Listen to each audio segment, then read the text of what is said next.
আজকে এখানে প্রধান অতিথি হিসেবে উপস্থিত আছেন বিএনপির সংগ্রামী মহাসচিব, যিনি দীর্ঘদিন জীবন কারাবন্দী থেকে তার রাজনৈতিক জীবনের অনেক দিন পার করেছেন এবং একবার আমার জেলখানায় ওনার সাথে আমার দেখা হয়েছিল।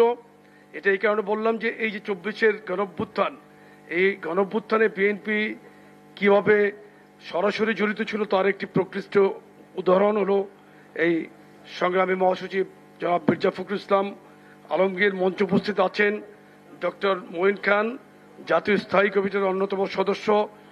আরো উপস্থিত আছেন এখানে আমি সম্মুখ সারিতে দেখতে পাচ্ছি আমার প্রিয় অগ্রজ, জাতীয়তাবাদী যুবদলের এক সময়ের সংগ্রামী সাধারণ সম্পাদক এবং সভাপতি হিসেবে যিনি দায়িত্ব পালন করেছিলেন, দক্ষিণবঙ্গে যিনি অত্যন্ত সুপরিচিত এবং সাংসদ হিসেবে দায়িত্ব পালন করেছেন, শ্রদ্ধেয় বড় ভাই অ্যাডভোকেট সৈয়দ মোয়াজ্জেম হোসেন আলাল ভাই সহ বিএনপির যুগ্ম মহাসচিব শহীদুদ্দিন চৌধুরী আইনি, ওনার সাথেও আমি জেলখানায় ছিলাম, 3 দিন একসাথে ছিলাম। এটা বলার উদ্দেশ্য এটাই, এই যে 24-এর গণঅভ্যুত্থান, এই পটভূমি তো অনেক দীর্ঘদিনের। বিএনপি আন্দোলন করেছে, রাজপথে ছিল।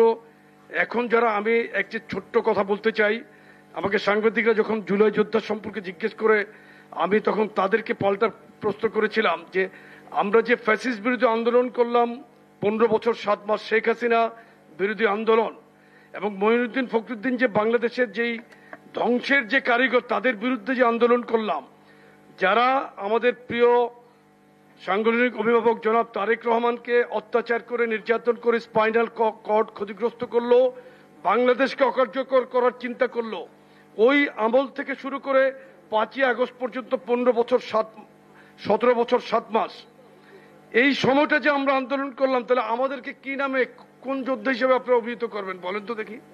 এটা আমার প্রশ্ন ছিল। তো এখন কথা হলো যে এই যে জুলাইতে কিন্তু আমরা মাঠে ছিলাম, ছাত্র জনতার গণঅভ্যুত্থানে জাতীয়তাবাদী ছাত্র দলের যে ভূমিকা ছিল, পাশাপাশি যুবদল প্রত্যেকটি ফ্রন্টে একদম মূল ফ্রন্টে কিন্তু আমরা ছিলাম রাস্তায়। আমি সর্বোচ্চ সাক্ষী, এখানে শিরিন বোধ ছিল, তো শিরিন ছিল আমাদের সাথে 18 জুলাই, শান্তিনগর, বেইলি রোড, কাকরাইল, মালিবাগ, মৌচাকে মুহুর্মুহু গুলি যখন হচ্ছে, তখন রাজপথে 24 আওয়ার্স আমরা ছিলাম ওদিন ছিলাম ওই অঞ্চলে। এক দিন এক একটা জায়গায় আমরা মিছিল করতাম। এই যে জুলাইয়ের গণঅভ্যুত্থান, এই গণঅভ্যুত্থানে আমাদের প্রিয় সাংগঠনিক অভিভাবক জনাব তারেক রহমান প্রত্যেক দিন স্কাইপিতে আমাদের সাথে কথা বলতো, ইন্টারনেট শাটডাউন না হওয়া পর্যন্ত। এবং উনি একটা পর্যায়ে বিএনপি সহ প্রত্যেকটি গণতান্ত্রিক দলকে এই আন্দোলনে মাঠে নামার জন্য আহ্বান করলেন। একটা পর্যায়ে এক দফা দিলেন যে ফ্যাসিস্ট হাসিনার পতন না হওয়া পর্যন্ত রাজপথ থেকে আমরা যাব না।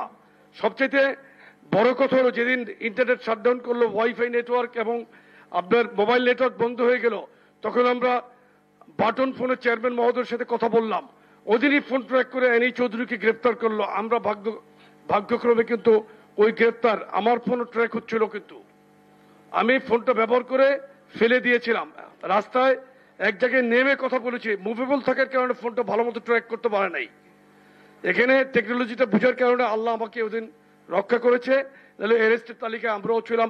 বহু নির্যাতন, অত্যাচার ভোগ করেছে। এখানে নেতৃবৃন্দ, সিনিয়র নেতৃবৃন্দ বলবেন। আমি শুধু একটি কথা বলতে চাই, এই 24-এর গণঅভ্যুত্থান যেটা 22 দিনে কিন্তু একটি বিল্ডিং যেরকম করা যায় না, গণঅভ্যুত্থান সাকসেস হয় না। কিন্তু এটার গণঅভ্যুত্থানের পিছনের ইতিহাস কিন্তু অনেক পুরাতন, প্রায় দেড় যুগের।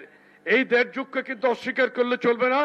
সুতরাং এইটার যে এই বইটা প্রকাশনার সাথে যে এই যে আমাদের বাবুল তালুকদার যে উদ্যোগ দিয়েছেন, এটা একদিন ইনশাল্লাহ বাংলাদেশে স্বাধীনতা যুদ্ধের দলিল যেরকম মুক্তিযুদ্ধের দলিল আছে, এটা 24-এর দলিল হিসাবে কাজ করবে। আমি এই বইয়ের সাথে যারা অঙ্গাঙ্গিভাবে জড়িত, তাদের সকলকে ধন্যবাদ জানিয়ে আমি আমার বক্তব্য শেষ করছি। ইনশাল্লাহ 24-এর গণঅভ্যুত্থানের প্রত্যেকটি যোদ্ধা একসময় সম্মানিত হবে, এই আশাবাদ ব্যক্ত করে আমি আমার বক্তব্য শেষ করছি। ধন্যবাদ সকলকে।